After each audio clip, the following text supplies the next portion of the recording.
Eu vou falar precisamente de algo que ten que ver con esa marxia que é a fascinación que nos dá o de explicar o entorno que nos rodea. Ese entorno, en primeiro lugar, é o firmamento. O firmamento é o que todo o mundo ten riba da cabeza, e fixados que en épocas non había luces, non había nin casas, era o primeiro que tiñamos a volta. Entón, a primeira explicación do mundo é decir quen somos, de onde vivimos e a onde vamos. E para decir quen somos necesitamos saber onde vivimos. E se non onde vivimos tivo diferentes explicacións. Por exemplo, o máis normal é o que dicía Hecateo de Mileto fai 2500 anos, que basicamente dicía que a Terra é un disco, que é o intuitivo, ¿no? Vemos hasta onde nos abarca a vista, como estamos no centro, vemos unha especie de disco, e cada un tende a pensar que é o único do mundo, así que o centro está onde estou eu, claro. Entón os gregos decían que era un circulillo rodeado de mar, e a dirección hacia o centro, evidentemente. E de feito a imaxe intuitiva é esta.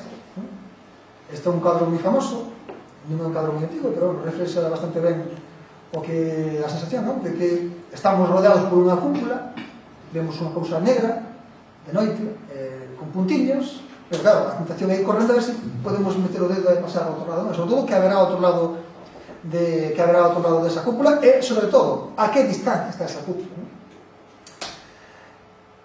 Esa forma de ver o mundo tivo diferentes problemas, porque, por exemplo, as persoas que estaban na ribeira empezaban a ver que cando se despedían dos barcos que marchaban cada dentro do mar, había un momento no que perdían a vela. Oídme ben, verdad? Non falo ni alto, ni cerca, ni me escupo un ribo do mito. Bueno, pois, cando un barco marchaba, o asento que facía era ver que a vela iba desaparecendo. Entón, claro, con ese principio lógico, acababa dicindo que a Terra moi plana non debía ser. Entón, primeiro problema. E de feito, isto para nós pode ser algo estúpido, ridículo, que tontos, se pensa que a Terra é plana. Porque nós vivimos nunha época privilexiada, en certo modo, ainda que tampouco hai que pasarse con privilexios, pero unha privilexiada porque temos unha imaxe da Terra que é esa pelota, temos unha imaxe moi formada sobre o que é o espazo, o universo, etc., que nos permite pensar que isto é así, pero claro, se o pensamos a veces, decatarse de que un está arriba dunha bola non é moi trivial.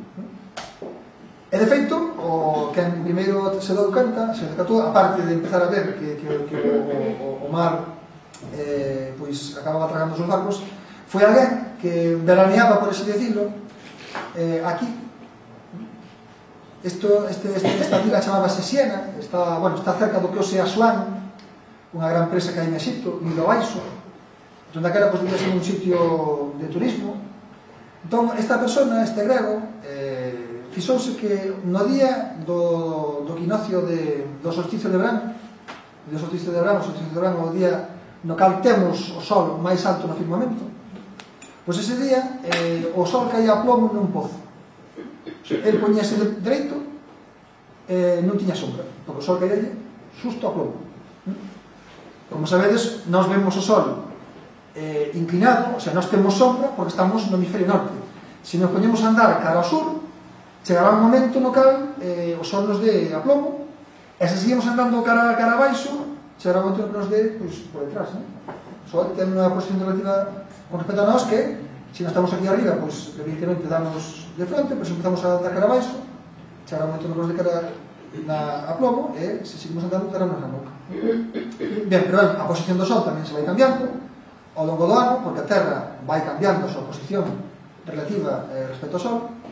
E, total, que o que quería chegar que nese hai momento no cal, nunha liña que se chama trópico, o sol cae a plomo nese pozo. O 23 de xuño, o sol cae a plomo. Pero ele, que viaxaba bastante, sabía e recordaba que se ia un pouco máis arriba, no Nilo, na cidade de Alexandría, ele recordaba que o sol facía unha sombra con esa columna de Alejandría. Había unha gran praza, había unha columna, e facía unha sombra. De canto era esa sombra? Esa sombra era de 7,1 graus. Te vou explicar aquí. Aí temos o pozo, Bueno, aquí xa desvelo a persoa que fixo isto, chamábase Eratóstenes, un tipo moi listo. Entón, aquí en Alejandría pois había 7,2 grados de ángulo coa vertical da columna. Isto, pois pode non dicir nada, pero se facemos un pouco de abstracción xeométrica, bueno, ao mellor non todo o mundo sigue, pero pensade que isto é unha raya, isto é un radio da esfera, entón este radio que chega do Sol tamén chega paralelo, e este ángulo que fai o Sol coa columna é exactamente este ángulo que hai aquí. Este ángulo é igual que este ángulo. É dicir, a sombra, o ángulo que fai a sombra coa columna é exactamente o ángulo que separa Siena de Alejandría, mirando desde o centro da esfera. Que ocorre? Que estes 7,2 grados veñen sendo un 50avo de circunferencia. É dicir, Eratóstenes decatouse de que o ángulo que facía a sombra do Sol na columna de Alejandría era un 50avo de arco dunha circunferencia. Entón me deducí, bueno, se é un 50avo, hai un 50avo de arco nesta pelota na que nos estamos vivindo. O que necesito saber é canto hai de Siena hasta Alejandría, e para iso mandou un escravo, e o escravo vaite e anda, conta, 800 km. Como? Estes 800 km eran un 50avo, este era un quesito, non? Que era un 50avo do total da esfera, por lo tanto deduciu que a Terra medía 40.000 km de circunferencia, que ese é precisamente o tamaño da Terra. O sea, increíble. Que un, simplemente mirando para a columna o día que vai de vacacións, que xa é ter ganas de joderes, pois un saca canto mide a Terra. O sea, impresionante. Bueno, pois, podese superar isto? Sí que se pode superar, porque podemos pensar, xa que temos o reto de descubrir como de grande é a Terra, podemos pensar como de grande a Lua. Xa, pues parece xa difícil da Terra, porque xa sobre o poso da Lua. Como se pode facer? Pois mira, hai unha semana houve un eclipse de Lua. O eclipse de Lua prodúcese cando a Terra se planta diante do Sol e tapa a Lua, e cando se ocorre, cando a Terra empeza a meterse diante, pois a Lua leva un disco, ten a sombra da Terra está sobre a Lua. Así é a maneira de ter unha idea e fijarse que como a sombra da Lua é máis grande, a sombra da Terra da Lua é máis grande que a Lua, a Terra é máis grande que a Lua, que tampouco non está claro, o sea, sabes desta maneira, non? Digamos que é unha maneira indirecta, imaginamos que hai un piollo na miña cabeza, e o piollo está aquí e non me ve, pero se eu me poño aquí, e o piollo está aquí e ve, oño, este tío ten napio, pois ve a sombra, entón empeza a deducir en base a sombra. Bueno, pois, simplemente vendo cantas veces máis grande a Terra que a Lua, que é 2,5 veces máis grande a sombra que a Lua, e facendo un razonamento que pode ser un pouco complexo, pero que vos vou a contar, ainda a risco de que desviarme. Cando hai un eclipse de Sol, que é o inverso deste, non? Temos o eclipse de Lua, que cando a Terra se pon entre o Sol e a Lua. Pero tamén hai eclipse de Sol, que é cando temos o Sol e a Lua se mete diante de nós. Esta imaxe que a mellor algún de vos sabiu pois, na televisión, e ainda houve un eclipse de Sol non fai moito, que cando a Lua tapa o disco do Sol perfectamente, non? Unha gran carambola sideral, pero iso é así, non? O diámetro da Lua visto desde o noso punto é tal que tapa o Sol perfectamente. Isto implica que se houver alguén no espacio véndonos, vería que nese momento do eclipse que nos chega a nos hai un puntiño de nada, non? A sombra da Lua contraese un diámetro de Lua, e o efecto da sombra que causa o Sol é un puntiño nada máis, que nos tapa a nós nada máis. Entón, levando o razonamento ao outro lado, cando a Lua está aquí e a Terra a tapa, pois, pola regla de 3 que dixen antes, hai unha contracción por este efecto de sombra, non? Porque os rayos van conversando, contraese un diámetro de Lua, e, por lo tanto, si a sombra da Terra sobre a Lua é 2,5 veces máis grande que a Lua, isto quer dicir que a Terra é 3,5 veces máis grande que a Lua. Bueno, pode resultarnos un pouco trabalenguas, pero simplemente quedádemos con que, vendo a sombra que fai a Terra na Luna, este un señor chamado Aristarco deduciu cal era o tamaño da Luna, unha vez sabido o tamaño da Terra. E, de feito, se botamos as contas, saía ya este, con eses datos que tivo Aristarco, é un tal Hiparco de Nicea, colle os datos que calculara o noso amigo Eratóstenes, sacou que o diámetro da Lúa é de 3.640 km, que é tamén clavado casi o diámetro real. E isto estou falando, queridos amigos, fai algo así como 23 séculos. 23 séculos. Entón, fixademos como simplemente coa potencia do seu razonamento os gregos xa empezaron a poñer números ás cousas. Tamaño da Terra, non se topa nada, non? Este símbolo aquí ven da cara, pero non ve... Usted non ve, non? Non ve atrás. Bueno, se tal, pues aparta un pouco. Bien, pois, fixamos, saímos construindo e non necesitamos ningún GPS, non necesitamos ningún satélite. Pois este Aristarco foi máis adiante disso. Pois agora quero saber a que distancia está a Lúa. Porque se sei o tamaño da Lúa, eu podo coller, vou decir un euro, pero bueno, sería outra moneda, podo coller unha moneda, meter adiante da vista, e con a moneda tapar a Lúa. Non sei se me explico. Sería facer un eclipse de Lúa con a moneda. Bueno, podemos facerlo, porque eu podo usar esta bombilla de aí, podo tapar a moneda. Bueno, pois eu pon aquí unha moneda diante da vista hasta que tapa a Lúa. En ese momento prodúcese unha figura xeométrica que son dous triángulos. Para non complicar a xente, é simplemente unha regla de 3. O tamaño da moneda ven sendo o tamaño da Lúa, o diámetro da Lúa, como a distancia do ollo á moneda é a distancia do ollo á Lúa. Isto chamase regla de 3. A ver, tampouco vamos a ver. Pois con isto, con esta regla de 3, simplemente, debe ser a máxima distancia de triángulo que se controlaba, Aristarco calculou a distancia que nos separa da Lúa, e aí saíron 400.000 km. E a real son 380.000 km. Só tivo un 5% de erro, que me parece flipante, tendo en conta que o tío tiña a moneda que van da vista da rápida vida, o sea, impresionante, pero sobre todo un queda asombrado do talento, da virgaría que fixo este home cunha peseta e coa súa imaginación, non? Pero é que algo máis se pode facer con isto, empezamos a dimensionar, non? Porque a Lúa está colgada no manto do ceo, a Lúa está no firmamento. Entón, claro, o tipo xa lle pon distancia ao firmamento, porque di, esa luna que está aí, pois, está a 400.000 km, xa lle pon unha distancia, o sea, o tipo xa empezou a superar barreiras, pero que dixo máis, bueno, pois, agora quero saber onde está o Sol. Por qué? Porque o tipo era moi cupo, e o que se decatou foi, cando a luna está diante do Sol, a luna tapa perfectamente o Sol, como cando fago coa peseta. Entón, se eu consigo ter algunha estimación da distancia que me separa o Sol, poderei incluso calcular o tamaño do Sol. E ele fixo desta maneira a distancia. Dixo, cando a luna está na mitad, está en cuarto creciente, en cuarto menguante, isto é porque o Sol lle alumea a mitad da cara, bueno, alumea a mitad sempre da Lúa, pero nós vemos solamente a mitad. A Lúa vai cambiando de fase, porque a Lúa vai se movendo, entonces nós vemos solamente a mesma cara sempre, pero sempre está a mitad iluminada. Se nós vemos cuarto creciente ou cuarto menguante, é porque está nesta posición. Nós vemos parte da cara oscura, parte da cara blanca. Cando está, por exemplo, aquí, detrás, entón cando vemos a lúa chea, porque lle dá o sol de frente, nós vemos desde aquí, vemos de noite por aquí. E cando está por aquí por diante, vemos luna nova, porque está alumbrando a cabeza e nós vemos o cubo.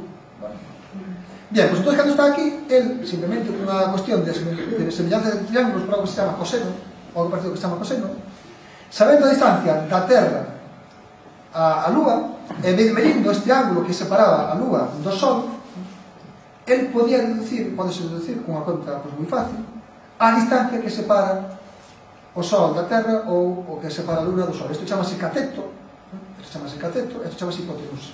Isto é un triángulo rectángulo. Entón, el decatouse que medindo isto podía sacarse a distancia e mediu. O que pasa é que, claro, o Sol está moi longe. Entón, este ángulo é bueno, casi 90.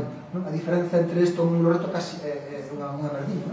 De feito, son 0,2 graus, que para imposible de medir.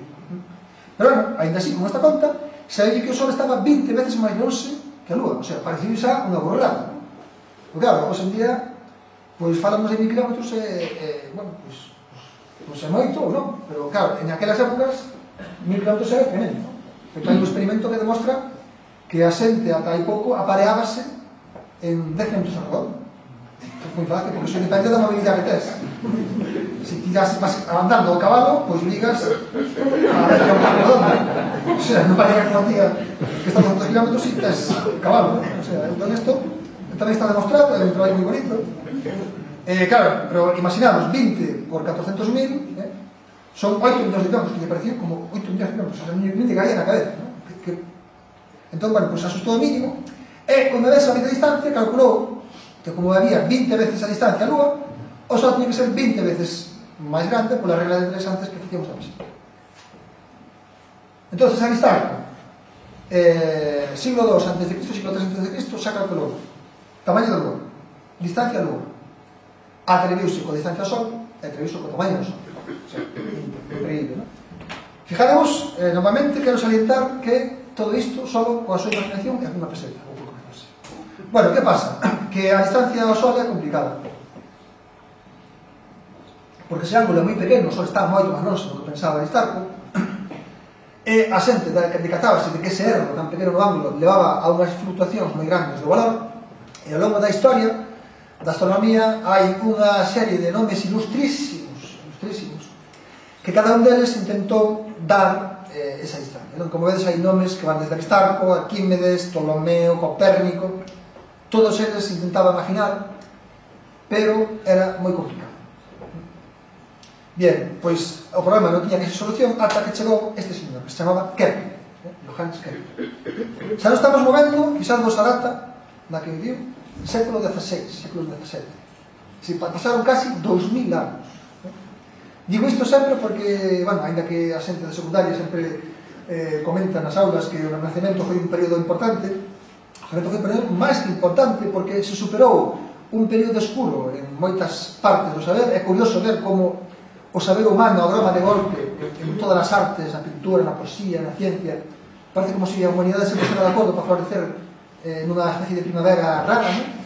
E pois no Renacemento ocorreu, e puseronse en dúbida moitas cousas, e Kepler empezou a estudar e a poñer en cuestión o modelo que había naquela, que era que a Terra estaba no centro e todo daba voltas. Entón, ele, bueno, pues, como outra persona chamada Copérnico, empezou a poñerse en dúbida, empezaron a deseñar a súa imaxe do mundo, e Kepler, despois dun traballo inmenso, por certo, un dos que invitei fai pouco, chamase Roger Penrose, que foi compañero de Stephen Hawking, para facer unhas cuentas.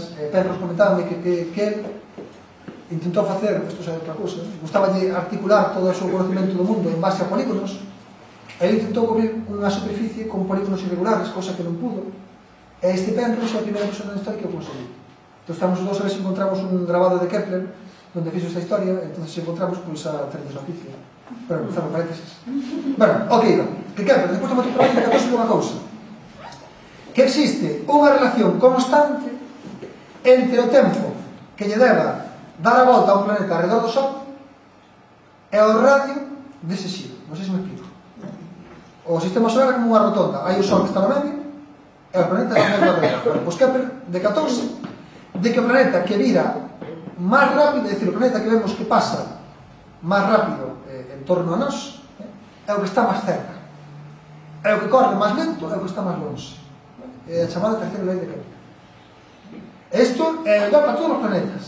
É dicir, se o tempo, bueno, en realidad a expresión matemática é o tempo que lle leva a dar a volta ao Sol ao cuadrado partido polo radio ao cubo. Pero isto é para Marte, pois o tempo que lle levalle pois 2 anos e pico partido polo radio ao cubo, pois eso dá un número. Pois a Terra levalle un ano e o radio 150 millóns de kilómetros, pois dá o mismo número que con Marte. Para Xúpiter, divides isto por isto, dá o mismo número que daba para Marte e para Terra. Saturno, igual, divides e dá o mismo número que daba para Marte, para Xúpiter, para Terra, para todos. Esta masia, a ele xa o fascinou, pero ele decatouse que había unha armonía perfecta, e veo depois un tal Newton que descubriu todo o tinglado, que decatouse que había unha forza da gravidade, e todo eso, entón compuso todo, unha lei máxica, preciosa, pero ao que íbamos. Que esta lei de Kepler permite decirnos que o que máis rápido dá a volta ao Sol é o que está máis cerca. Isto é importante, porque os planetas son algo moi visible no firmamento. De feito, ahora mesmo pode ser Venus bastante claramente, incluso Xúpiter.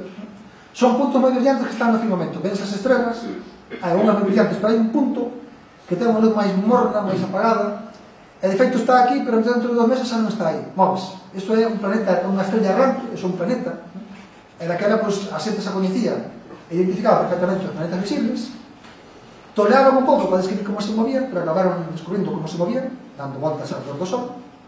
Pero claro, ves un punto que está aí brillando como se fose unha estrela, ves outro punto, e parece que están pegados no mesmo marco do teito do ceo. Entón ele xa descubriu que non todos os puntos do planeta están a mesma distancia. Hai un planeta que está máis cerca e outro que está máis longe. ¿Vale? Bien, que pasa? Que con ese método Kepler só aviscaba posicións relativas, solamente podía decir que Marte está máis cerca do Sol que Xúpiter, e que a Terra está máis cerca do Sol que Marte.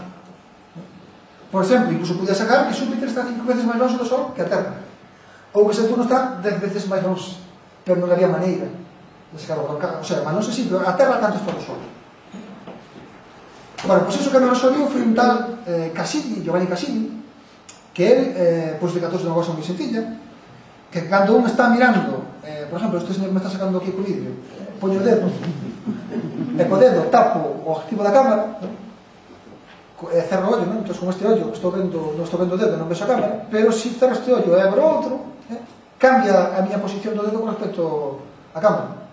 Todo o mundo así. Pechado un ollo, buscade algo, tapadle algo, chapade a luz, o ollo meu e tal. Pois ahora, cambiades de ollo, abrides un ollo, se vedes que a posición do dedo mudou, vale? Vale, mudou. A que consigo entender? Temos internet. Sí. Pronto. Vou probar a mesa. Bueno, pues era para poñernos unha cousa gráfica. Pero isto que estamos facendo é o que usan os astrónomos, chamase paralaxe. Por qué? Porque se poñe, por exemplo, aquí un lápiz. Estos son os ollos, un ollo aquí e outro ollo aquí. Vale? E aquí poño o lápiz. Entón, se beso con este ollo o lápiz está pisando este lado da parede. Pero se ora pecho este ollo e abro outro, e beso o lápiz, veré no outro sitio. Cambia a foto que eu fago, con un ollo e con outro, vale? Vedo, se un día estamos no baño, e tedes destes azulejos que son unha raya, mirad así, pa línea de azulejos, e veredes como tedes unha raya de azulejos por un lado, e outra raya de azulejos por outro. Os ollos, cada un ten unha visión. O cerebro non isto, pois depois integra as dúas formas, vale? Bueno, pois isto foi o que pensou Cassini. Entón Cassini dixo, pois, evidentemente, cerrando así o ollo e cerrando así o outro, estou vendo o planeta Marte non cambia de posición por respecto ás estrellas. Pero, que pasa se eu me puña a mirar o planeta Marte desde París, que vexo así, se vexo o planeta Marte en relación a esta estrella, desde París, eu vexo isto, vexo que está aquí Marte, e vexo que aquí está a estrella. Vale? Estou aquí, vexo Marte, e esta estrella que lle decade, isto sería a parede, digamos, ¿no? A parede de fondo, isto sería o dedo, ¿no? Vale? Pero, se mando a un rapaz do meu grupo ás Antillas, o sea, ao Caribe, e o rapaz mira Marte desde as Antillas, como as Antillas está separado de París por unha estación bastante grande, igual vexo algún cambio na posición de Marte con respecto ás estrellas. E, efectivamente, o chaval digo que mirando Marte desde as Antillas, pois vía que cadraba a estrella no outro lado. Seguides isto que vos estou dicindo? Isto, miro así, como estoy a cambio de ollo, entonces cambia a posición do dedo. Pois isto é o mismo. Chamase paralaxe. Bueno, pois simplemente vendo iso, el conseguiu calcular a distancia que nos separa de Marte. E unha vez que soubo a distancia que nos separaba de Marte, soubo a distancia que nos separaba a Terra do Sol. E así, el por fin lle puso dimensión ao sistema solar. Bueno, é motivo que o Sol está na Terra a 140 millones de kilómetros, en realidade está a 150, pero é un gran éxito a medida, porque está moi parecido. O da vez que sabía toda unha vía dun planeta, xa podía saber as dos demais, pola lei de Kepler, porque xa sabía cantas veces estaban un ou outro. Entón, Cassini dimensionou o sistema solar. Despois veo un tal Halley, que o sona, porque hai un cometa que leva o seu nome, iso máis fino, porque el puso un rapaz casi no polo sur, outro casi no polo norte, e mirou o momento no que pasaba o planeta Venus por diante do Sol. Entonces, o planeta Venus, cando a veces que se metía dentro do Sol, e se un mira desde aquí, pois ve que o planeta Venus pasa por aquí, e se un mira de abaixo, ve que pasa por abaixo. Entonces, esta distancia tamén se permite facer a mesma volta. Entón, con estas medidas precisas, pois, podose saber que a distancia Terra-Sol eran 150 millóns de kilómetros, que é un montón de distancia. E unha vez que se fixo iso, tamén se pudo sacar o tamaño do Sol, que o pobre Aristarco se leía 20 veces máis grande que a Luna. Claro, o pobre, pois que iba a decir, pero en realidad o Sol é 23.500 veces máis grande que a Terra. Pois moito máis do que pensaba calquera. E que de feito, vou decirvos, se xa 1000 km é moito para unha persona daquela época, imaginadvos 150 millóns de kilómetros, a distancias increíbles, non? O sea, home, pasa que, bueno, pois hai un chofer que anda 1 millón de kilómetros na súa vida. Iso sona, non? Un millón que fai, iso canta 1 millón de kilómetros, non? Bueno, pois vale. Pero, vamos, que daquela época é outra cosa, que coñecen coa cabeza nesa xente, non? Entón, fijámonos que na época de Halley, século XVII, xa se coñece o tamaño do sistema solar. Un tamaño astronómico, ¿no? O sea, nunca me has dito astronómico. Millóns, centos de millóns de kilómetros. Pero claro, sempre hai alguén que ven a superar e digo, bueno, pues ahora xa que temos metas, que pasa con as estrelas? Pues vamos, a chuscar o oído outra vez. Poñes un en París a mirar unha estrella que tiña así pinta boa, ¿no? Para que alumbraba ben. Pues nada, mando a outro tío a bailar. Pues nada, a estrella non se movía do sitio, ¿no? As outras iguales. Entón, non había maneira de facer hasta que algún se te ocurriu, pues vese, dixo, pues en vez de facer na Terra, vamos a facelo coa órbita da Terra. É dicir, cando a Terra está en xaneiro, está ao lado do Sol.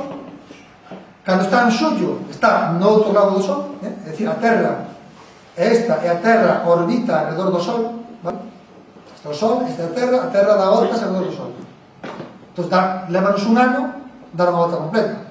Entón, en medio ano estamos no outro lado. Está claro? Aquí? Bien, pues entonces o que propuso este señor chamado Bessa dixo, pues vamos a mirar a estrela cando estamos en xaneiro e vemos que pinta ten con respecto ás estrelas que están aquí no fondo, e cando este en xullo, pues a mirar a ver se hai algún cambio. Entón, basicamente, consistiuse en facer fotos, bueno, fotos ou imaxes ou mapas de como era o ceo en xullo e como era o ceo en xullo, e comparar, a ver se hai unha diferencia. Entón, encontraron que nunha estrela que se chama Cygnus 61, que está na clasificación do Cisne, había un desplazamento de 5,2 segundos de arco, que é unha merda. Pero para decirnos, vamos a decir o que é iso. Primeiro, botando as contas, a él saiu de que a distancia que separaba a Terra desa estrela era de 657.000 veces a distancia Terra-Sol, que esa era de 150 millóns de kilómetros. O sea, multiplicado 150 millóns de kilómetros por 657.000. Sale vos un número que me cabe na calculadora. De feito, son distancias que son grandes incluso que a luz. É que se viu unha necesidade de ter que reformular a maneira de medir as distancias. Empezou a definir o que se chamaba ano-luz. Un ano-luz é unha distancia que describe o camiño que anda a luz durante un ano. O sea, para que vos facades unha imaxe, a luz da Terra a Lúa levalle 1 segundo e pico. 1 segundo. E chega daqui a Lúa. Imaginamos un ano. O sea, ponemos o cronómetro, 1 segundo, está na Lúa. Pois ahora, co cronómetro esperado un ano, hasta o ano que ven. A ver o que vai a raio de luz, non? Se chegou 1 segundo a Lúa, non? Bueno, pois se multiplicades, sabemos que esa distancia de 9,46 billóns de kilómetros. Un ano de luz é 9,46 billóns de kilómetros, que é unha distancia xa que me cabe na cabeza. Por certo, esta estrella que encontrou Bessel estaba a 11 anos luz. Para que vos fagades unha idea da dificultade de medir ese ángulo, porque mediu 5,2 segundos de arco, digamos que unha circunferencia ten 360 grados, un ángulo rectángulo ten 90 grados, o sea, a 90ª parte desto é un grado. Un grado podese dividir en 60 minutos, o sea que o grado, xa non se veía nin a raya aquí, habría que dividir en 60 cachos, e un minuto serían 60 segundos, o sea que habría que dividir por 60, ese ángulo que non é nada, pois fico que medir este tipo, que basicamente é como medir unha moneda de 2 centímetros a 14 kilómetros, que Viga de aquí a 14 kilómetros de distancia. Vallona? Vigo. Bueno, pois poñedes unha moneda dun grado en Vigo e a ver que entendemos a ver a moneda en Vigo. Bien, de feito, bueno, pode definir unha distancia que é o paso, que non vou entrar a detalles, ¿no? Bien, pois chegamos, despois deste camiño histórico entre gregos e renacentistas e etapa máis moderna, a principios do século XX. Entón a xente, pois o que fixo, a partir dese momento foi empezar a sacar fotos de toda canta estrela había, toda canta estrela era sospeitosa de estar cerca. Pero claro, desa maneira, como sabemos tan pequenos, a principios do século XX só se coñecían as distancias a unhas 100 estrelas e con moitísimo traballo. É dicir, a distancia que nos separa do firmamento a principios do século XX era moi escaso. Sabíase o planeta, porque claro, parecía que estábamos co camiño bo, non? Pois, despois dun parón de casi 2 milenios, empezamos a descubrir a que distancia están os planetas, que distancia nos separa exactamente do Sol, dimensionamos o sistema solar, pero claro, chegamos as estrelas, carallo, estamos nós. Entón, hai que pelexar, hai que ver como medimos. Pois este encontrado de irse de xaneiro a xuño, sí, pois empezamos, pois non funciona. Empezou a haber un parón, entón unha frustración. Hasta que unha rapaza pensou unha idea moi bonita, que é pensar en como brillen as cousas. Isto que está pintado aquí é unha bombilla. Entón, a bombilla emite unha luz que se pode medir. Ao que de feito, a unidade de luz chamase candela. É unha candela na sala? Pois candela, se tedes unha amiga candela, é a unidade do Sistema Internacional de Unidade de Luz. Bueno, pois unha bombilla emite unha luz que emite, por así dicirlo, emite en formato de ondas. É como se tiramos unha pedra nun lago, e esa pedra tirando no lago fai unhas ondas circulares, non? Bueno, pois a luz, digamos que se propaga desa maneira, non? Circular. Entón, a medida que medra esa esfera, ese círculo, o seu tamaño tamén medra, o tamaño da esfera medra, non? Bueno, pois por un razonamento que ten que ver con iso, se unha chega a luz a mitad de distancia, a cantidade de luz que eu mido aquí é o cuadrado, non? É dicir, se divido a distancia por 2, se acerca a distancia da bombilla e a divido por 2, a cantidade de luz que recibo multiplícase por 4. Isto é complexo, vale? Pero simplemente quedaros que se a luz apoio máis cerca, eu vexo máis luz. Estou entendendo? E se a luz apoio máis longe, vexo máis longe. Bueno, pois hai unha especie como de, non é regra de 3, é unha regra cuadrática. A maneira de ser por unha proporción simple, como brilla máis unha cousa a medida que a vou acercando, vale? Que pasa? Que isto podría nos dar unha pista para dicir, pois, as estrellas que brillan máis están máis cerca, as estrellas que están máis longe están máis longe. Ben, en principio, pero, ollo, hai un problema, que é que non todas as estrelas son iguais. Non todas as estrellas son iguais. Hai unhas que son enormes, outras que son unha ninchurria, entonces, pois, claro. Pero isto chegou a esta chica que se chama Henrietta Leavitt.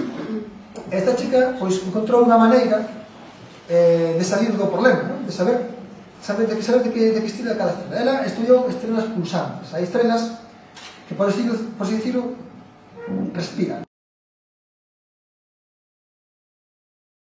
Aumentando e disminuir. Aumentan e disminuir. Entón, aumentar e disminuir, aumentar brilla máis e disminuir brilla menos.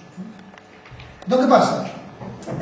Isto, pois, vai por tamaños, o tamaño importa. Por exemplo, Pau Gasol, que mide 2,15 m, móvese lento, comparado con un base que mide 1,60 m. Entón, o que é máis pequeniño móvese máis rápido, o máis grande é máis mangallón, móvese máis lento. Pois coas estrelas pasa igual. A que é máis mangallona, pois móvese lento, e a que é máis pequena, vale? Entón, ela conseguiu determinar en función de como brillaba a estrella, pois sacar o tamaño. E sobre todo chegou a unha conclusión importante, que se unhas estrellas brillan igual de rápido, é que son igual de grandes, e por tanto brillan igual. Entón, se ela había unha estrella que aquí oscilaba pois a unha vez por día, e ali encontraba outra que brillaba unha vez por día, ela sabía que esta estrella que brilla unha vez por día é igual que esta que brilla unha vez por día, porque é igual en tamaño e por tanto igual tamén en brillo. Todas as estrellas están feitas do mesmo. Se é unha que brilla unha vez cada semana e outra brilla ali unha vez cada semana, pois esta da semana e esta da semana son iguales, pero son distintas destas. Entón, ela o que fixo basicamente foi aillar algunha desas estrelas, encontrar algunha desas estrelas nas zonas nas que había unha estrela a que sí se coñecía a distancia. É dicir, encontraba unha que estaba brillando e dicía, pois esta está facendo isto de ir a xaneiro a suyo, pois pode medir a distancia. Entón encontrou algunhas delas que pudo medir. E simplemente, vendo como se movía máis rápido ou máis lento, pudo sacar cantas veces máis brillante era a que oscilaba nunha semana con respecto a que oscilaba no día. Porque a máis grande tinha que brillar máis que a que oscilaba máis rápido. Seguideme hasta aquí? É dicir, ela encontrou candelas, encontrou bombillas de referencia no firmamento. E unha vez que tiña bombillas de referencia, xa pudo medir distancias. Porque se encontraba, por exemplo, unha estrella que brillaba, que cambiaba o brillo unha vez por día, e para esa estrella medía 4 de luz. Se ora en outro sitio do firmamento encontraba unha estrella que tamén brillaba, cambiaba unha vez por día, pero que alumbraba 4 veces menos, ela sabía que esa estaba ao doble de distancia. Bueno, acá todas unha cara de póker, te cagas. Pero bueno, básicamente é que ela encontrou a mesma bombilla e decía, esta bombilla é igual que esta, ahora ela sabe que esta bombilla é igual que esta, porque esta bombilla máis esta parpadean coa mesma frecuencia. Entón, ela sabe que son iguales, pero ve que unha brilla 4 veces máis que a outra. Entón, como brilla 4 veces máis que a outra, unha está ao doble de distancia da outra. Entón, vendo o brillo, e sobre todo sabendo que son a mesma bombilla, porque iso é clave, é un pouco o éxito dela, sabendo que a bombilla é a mesma, comparando as luces, saca as distancias. E así, esta chica fixo unha auténtica revolución. Que pasa? Que era unha época na que a muller estaba bastante jodida, porque a muller, pois, bueno, a muller da civilización mide polo firmamento, pero tamén se mide pola conquista dos dereitos da muller. A muller no último século avanzou bastante, porque, por exemplo, fai 70 anos non se podía votar na maioria dos países de Europa a mulleres. Fijaros, eu que tampouco son tan bello, eu nací nunha época na cal unha muller tiña que ir co marido a abrir unha conta banco. Entonces, pois isto, ainda que afortunadamente hai moito que loitar, hai moito que progresar nos avances nas conquistas sociales. Esa é unha medida da civilización, por certo, eso pode ser, nos físicos medimos todo, e algunos físicos que miden o avance da civilización medindo a igualdade de oportunidades de homes e mulleres, e a igualdade de oportunidades profesionais de homes e mulleres, e a paridade absoluta que non existe ainda neste mundo, pero inmutável. Pero bueno, se agora, pois, hai queixas, hai 40 anos hai queixas, pois hai un século, bueno, fai un milenio xa non se digo, non? Pero vamos, fai un século había moitas queixas, e de feito, as mulleres eran usadas como calculadoras para grandes científicos. É dicir, había un jefe que tiña un observatorio e tiña rapazas que botaban contas, pero as rapazas estaban ali, pois para barrer e para botar contas. Pero claro, esta que era moi lista, pois encontrou ali, e o xefe dixo, carajo, isto que era, publicou non, co seu nome. A pobre da muller non publicou, pero o tipo debe dar un pouco de reparo e dixo, bueno, pues, engañido ao final unha frase: este traballo foi preparado por experiencia libre. Bueno, total, que gracias ao traballo deste tipo, pero bueno, que en realidad xa era ela, os físicos puideron poñerlle xa tamaño a Vía Láctea, porque xa puderon ir buscando estrellas que parpadeaban no ceo, e coa tabla que esta muller quixera para comparar, xa puderon sacar as distancias. Esas eran distancias astronómicas, novamente, porque saía que o tamaño da Vía Láctea era de 100.000 anos luz, que é unha borrada de tamaño, porque se os tipos se flipaban con millóns de kilómetros, imaginadvos o que é un ano luz, que recordad, clic, clic, chegou a luz, a lúa. Nos ahora facede clic, o ano que ven volvemos aquí, e paramos o cronómetro e empezamos con esta rayo de luz. Bueno, pois eso, 100.000 anos, o rayo de luz. O sea, imaginados a distancia que podrá correr. E, pois, a Vía Láctea quedou xa descrita en 1918. Parece que a Vía Láctea é algo moi familiar, parece que a Vía Láctea é algo, pois, que o temos todos os días dentro das narices, pero, ata non fai 15 anos, descoñecimos o que era a Vía Láctea. Pero claro, a Vía Láctea non é toda. A Vía Láctea, se miradas para arriba, un día claro, é unha especie de zona moi concentrada con estrelas, é unha especie como de camiño blanco, bueno, hoxe en día con tanto alumbrado. Se por aquí alguén que sea concelleiro, o amigo do alcalde, por favor, que os alcaldes apaguen farolas. É un gran problema para a observación, é unha gran contaminación. Además, aparte de ser un gasto enorme, é un problema. Bueno, que vos impide mirar o firmamento, mirar esa Vía Láctea, pero a Vía Láctea vedes que pasa por unha zona e hai outras cousas ao lado. Entón, entre esas cousas que se ven por aí adiante, hai algún borrón que hai que ter boa vista para ver. De feito, os árabes, como non tiñan farolas, pois podían ver eses borróns, e un tal Al-Sufi, pois sabiu que había unha pequena nube cerca dunha zona que se coñecida como Magallanes, a nube de Magallanes.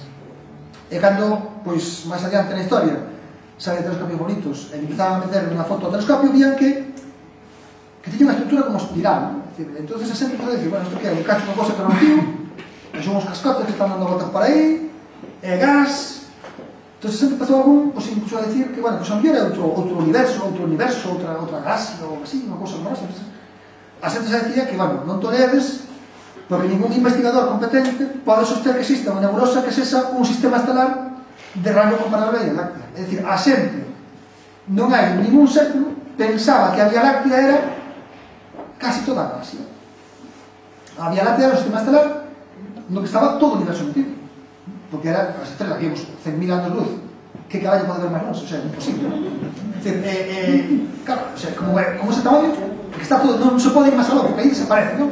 Esto pues serán, pues eso, cosas que hay por ahí flotando, pero serán da Vía Láctea, porque, bueno, miramos para aquí, pero vamos, está más o menos no radio da Vía Láctea. Entonces, fixamos, a finales do século XIX, ninguén se aventuraba a eso. Pero, neses aparece este señor da pipa, que se chama Edwin Hubble. Entonces, Edwin Hubble, un día, pois o telescopio encontrou que aquí unha cousa brillaba. Pim, pam, unha estrela variable, non? E dixo, ajá, estrela que varía, pois, o que fixo a rapaza esta, varía tanto, pois entonces ten que brillar tanto, e miro as tablas a ver a que distancia está, non? Porque unha vez que sei como oscila, sei canto brilla, e unha vez que sei canto brilla, comparo con outra cousa que sei a distancia que está, e sei canto brilla, e esa a distancia. Entón, bota contas, e salle que está a 1 millón de anos luz. Ollo, 1 millón de anos luz. E, se volvemos para atrás, lembramos que a Vía Láctea tiña 100.000 anos luz de tamaño, dun lado a outro. Entón, se isto mide 100.000 de arriba a baixo, este tío acaba de sacar 1 millón, pois 1 millón é máis que 100.000. Entón, lleve o detalle, temos un problema, que esta cousa está fora da habitación. Se temos que a habitación, o universo de toda esta habitación, que mide, pois, que sei, 15 metros, e me sale algo que está a 1 kilómetro, teño un problema. Hai máis vida fora desta habitación. Entón o tipo dixo, señores, pois está claro que non está na Vía Láctea, está claro que iso é unha galaxia como nosa. E a xente alucinando. Pero despois de facer varias medidas sobre as persoas, independentemente, chegan a unha conclusión que efectivamente eso era algo que estaba fora da Vía Láctea, e polo tamaño e pola distancia que estaba, tiña que ser algo tan grande como a Vía Láctea. En efecto, con medidas máis precisas, sacaron que eran 2,5 millóns de anos luz. Pode parecer que se equivocou moito, de 1 millón a 2,5 millóns, sí, pero o orden de magnitud, que é o que reventou todo o tinglado, xa valiu para crear unha revolución, non? Isto era o ano 1923. Miña tía nació en 1931. Cando nació miña tía, a raza humana ainda non sabía que había outras galaxias. Digo isto porque vemos películas de ciencia ficción, viaxes extragalácticos, e tal, entón parece que esa idea da galaxia é de fai 500 anos. Pois non, non é nin de fai uns 100 anos. Un avó vosso, un bisavó, cando nació, ainda non se sabía que había outras galaxias. E vou, creo que decir, se que estamos facendo un percorrido histórico, vou que saibades contextualizar en que punto de historia estamos.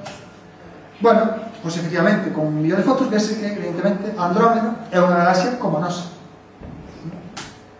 Pero é que Hubble empezou a mirar máis adiante e viu máis borróns. E dixo, carajo, pois hai máis galaxias. Pero pois, non é que hai unha sola, non é que hai un mogollón. Isto é unha masa de campo profundo onde cada punto deste é unha galaxia. Entonces, empezou como unha crise de sentirte nada, porque claro, si antes estabas ancho, porque vamos, a Terra, pois mira, pois sí, 40 metros, pero mira, non sei, eu mido 1,80 m tantos, pois, joder, bueno, estamos en escala, porque claro, empezas a medrar, e ti empezas a empequenecer, entón empezas a verte, pois, un punto, non? Ou empezas a verte menos que un punto.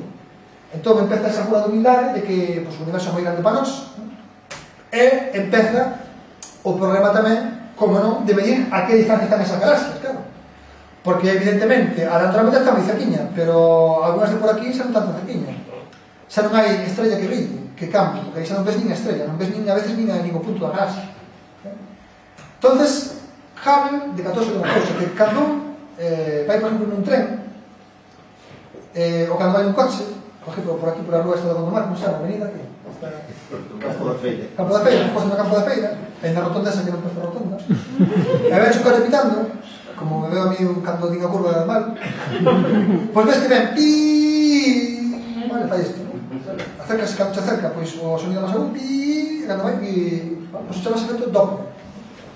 É que cando unha cousa corre, e emite un sonido, Pois na dirección na que vai o sonido, as ondas apretanse, porque o tren vai detrás das ondas, entonces fallan máis pequenas, corre casi que a pisa, e por detrás vai escapando onda. Entón a onda non se vai igual por detrás que por diante, vale? Como o coche. Bueno, pois con luz pasa igual. Se a cosa que che emite a luz está escapando de ti, a luz é vermella, digamos que sea vermella un pouco, e se a luz se acerca a ti, faise máis azul. Entón pode medir se unha luz se está alonxando ou medindo, vendo, non se ve como a luz, e vendo se está o que chamamos os físicos corrido ao roxo ou ao azul.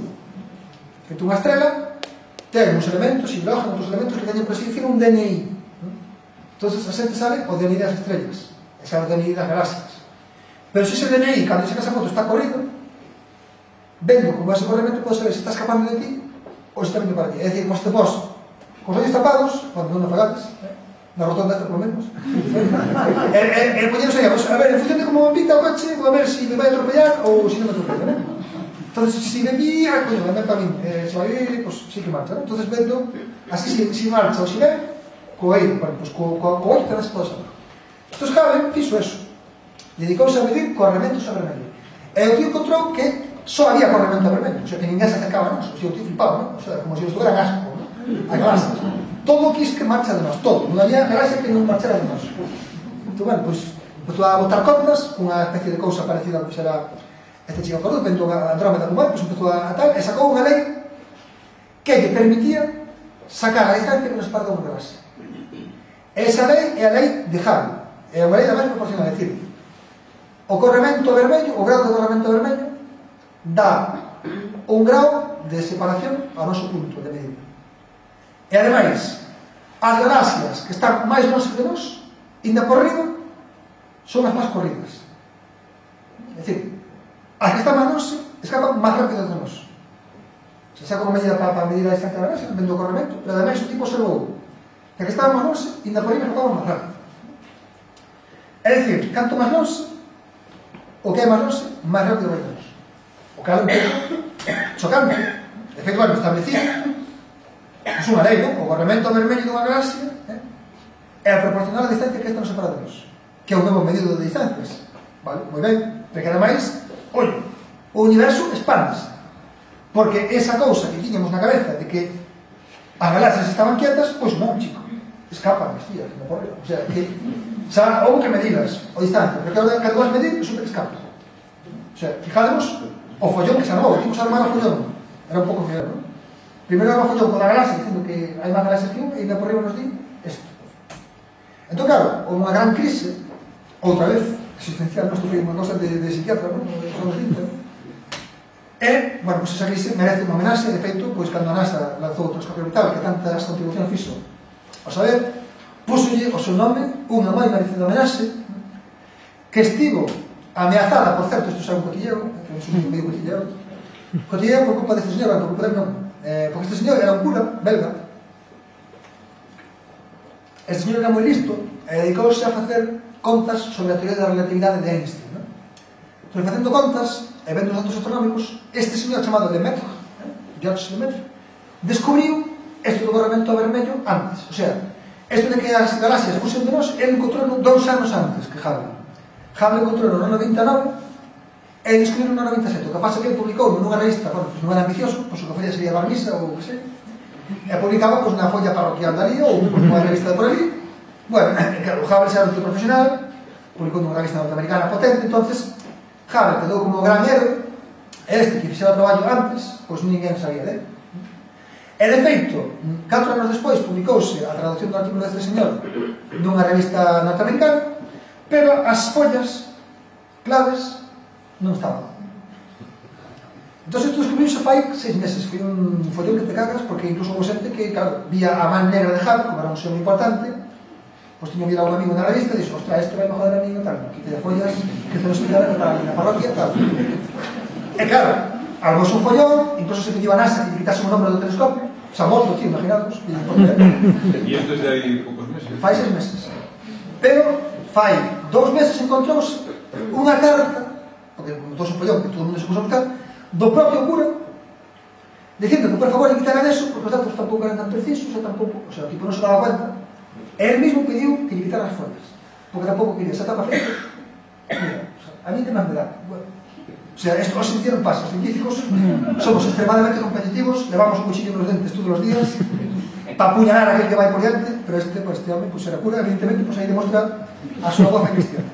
Bien, total, que, vou guardar o fío, non esquezamos o de antes, que o universo se expande, primeiro, e ademais expándese en función da distancia a nós, que iso é como máis complicado aí, é dicir, canto máis máis grave. Entón, isto foi un gran problema, e uns anos antes, este señor tuvera un problema parecido no papel, que el, cando deseñou unha teoría moi bonita, que se chama teoría da relatividade, tamén salía que o universo se inflaba, porque para decir, por así dicirlo, el, na súa descripción do mundo, aparte de meter, pois, os metros que hai para diante, ou para atrás, os metros que hai á dereita e á esquerda, e os metros que hai arriba e abaixo, largo, ancho e alto, que eran as coordenadas as cales son describía o mundo, pois este metió o tempo. Pero unhas cuestións que terían que ser de outra charla e outra charla distinta. Pero bueno, metiu na súa barra de medir o tempo. Entón, esa barra de medir o tempo, como leva o tempo medido, a barra de medir aumentanse. Isto é como se poñemos unha levadura no pan e o pan medra, pois unha cousa parecida. Pero non porque, claro, neste caso é un pouco complicado, a base é esa, pero non é que se traia este momento, é que o universo infla, porque infla a regla. O universo é unha cosa que nació e o tempo é parte dele, e o tempo é pois esta cousa que está inflando.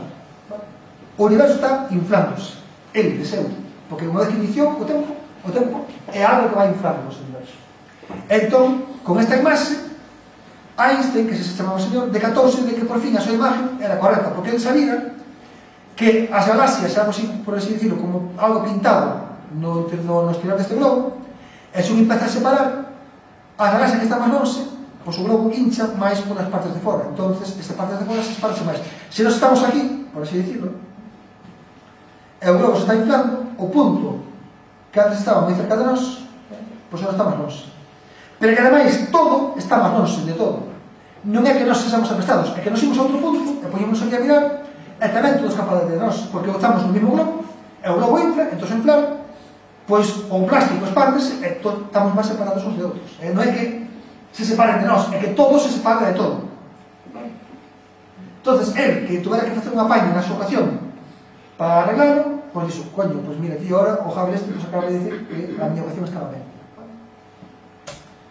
Por certo, isto que era un problema, que unha vez que se chega ao tema este de que o universo se está inflando, a xente dice, pois se xa está moi inflado, fai 1 millón de anos estaba menos inflado, e fai 10 millóns de anos menos, e fai 1000 anos menos. Entonces empezas a sacar atrás e dices, isto tuvo que ir reducindo,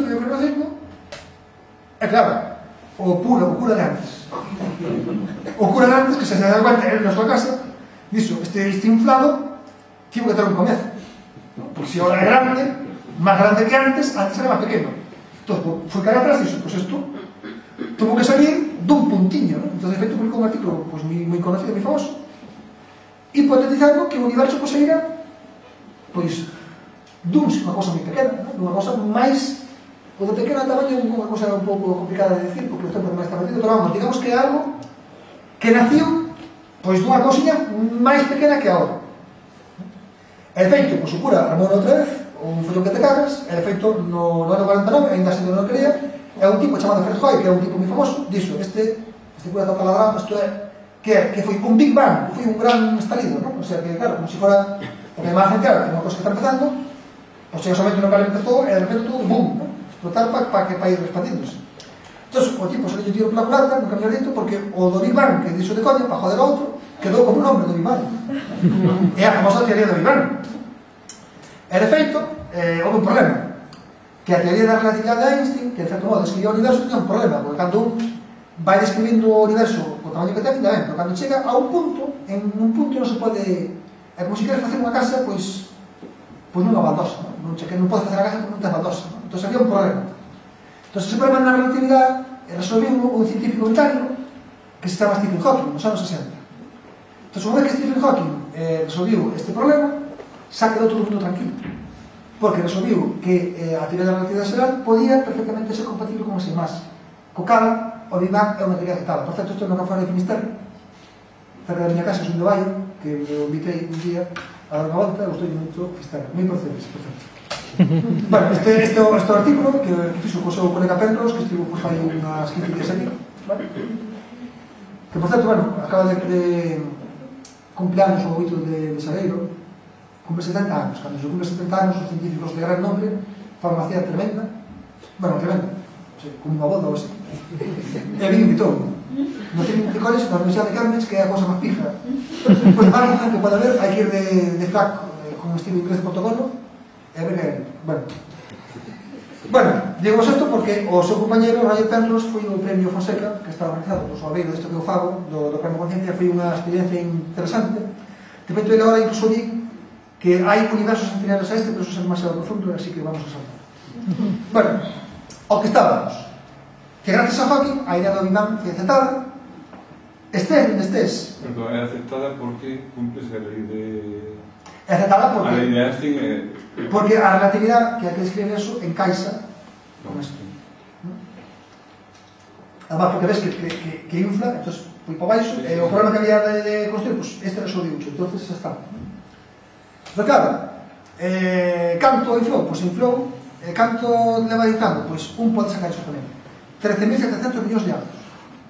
Isto é simplemente por un ruido que se saca, un ruido electromagnético que se chama radiación de fondo, que encontraron dos enxeñeiros que estaban asustando unhas antenas e pensaban que era merda de paloma, foron limpar a merda de paloma, seguía estando aí, e encontraron que era un ruido de fondo, e vendo simplemente como é a radiación esta de fondo, pois encontrouse isto. 13.700 millóns de anos. Esa é a edad do universo. E ademais, en certo modo de centro, algo parecido ao seu tamaño. Bueno, o tamaño que podemos observar. Estamos aquí no punto, podemos chegar a 13.700 millóns de anos. Para ali e para aquí. Eso é, en certo modo, a distancia máxima do noso universo. Agora ben, parece que estamos a historia xa finalizada, somos o emprego del mundo, as mulleres son iguales aos homes casi, xa poden votar, estamos, non. Porque cando estamos no momento no que se describe todo o mundo, de feito Antonte marchou un físico moi importante que foi nos que creou o chamado modelo estándar, que describe pues, todas as partículas existentes. Resulta que alguén encontrou un día que había unha materia, máis materia de que sería, é dicir, cando uns físicos medimos a materia que hai nun sitio vendo a atracción gravitatoria que teñen no seu entorno. Pero alguén, con medidas que fixo, pois vía que había unha cousa que giraba, pero giraba dunha maneira que non correspondía coa estrella que teña ali cerca. O sea, había como se fora un peso moito máis grande, pero que non se vía. E iso, facendo contas e facendo observacións, encontrouse que había moita materia que pesaba, porque daba efecto gravitatorio, pero non se vía. Entón, iso chamou a materia escura. O nome moi original non é, pero repito que é materia escura. Pero que ademais fixamos, houve unha xente que fai no ano 98, fai 13 anos, encontrou que o Hubble, recordades que encontraba que o universo se expandía, que se flipou, pois, bueno, encontramos o de novo, e que estes tres tipos, por certo, este vou estar na cena esta de Hawking, vou estar con este. Bueno, pois este máis outros dous encontraron que o universo non só se expande, senón que se expande cada vez máis rápido e cada vez acelera. O sea, ya lo que máis, non? O sea, pillamos o tema, que dá aquí unha volta, Hubble encontrou que o universo se expande. O que estamos nós expandese máis rápido. Pero que ahora se encontra que expandese máis rápido, pero cada vez máis rápido. O sea, cada vez escapa, pero acelera cada vez máis. Co cal, dice, pero que pasa? A imagen que había era que, bueno, a imagen de que unha bomba que explota, os cachos van se empatando, pero vamos, van a velocidade que sea. Pero que a bomba explota, os cachos van por aquí e cada vez máis rápido, pois non encaixa. Que está empujando isto? Pois unha enerxía, claro, evidentemente, a veces que pensar. Que enerxía? Non sabemos. Que nombre le poñemos? Escura. Entón, isto é importante porque persoas como este señor que se chama Sheldon Glashow, que axudou a construir a nosa explicación do mundo, explica que a nosa masa que vemos non é o 73% do universo que é enerxía oscura, o 83% do universo que é materia oscura, non. O que nós somos, as cousas normales, é só o 4%. Entón, se algún se frotaba as manos dicindo que se explicamos todo, tranquilos. A materia que nós vemos coñecemos, tocamos a materia da que nós estamos feitos é só o 4% do universo. O 96% restante non temos nin puta idea do que é. Nin idea. Bueno, sabemos que hai unha cosa que é pesa, que é materia, pero non sabemos que non é materia como que nos conocemos. É o máis friki saber que hai un montón de enerxía que é o 73% do universo que a gran maioría non temos ni idea. O sea, sabemos porque este tío que vou ver nacer encontrou que o universo marchaba de rápido, porque é algo que expulsa, pero se non había maneira de saber.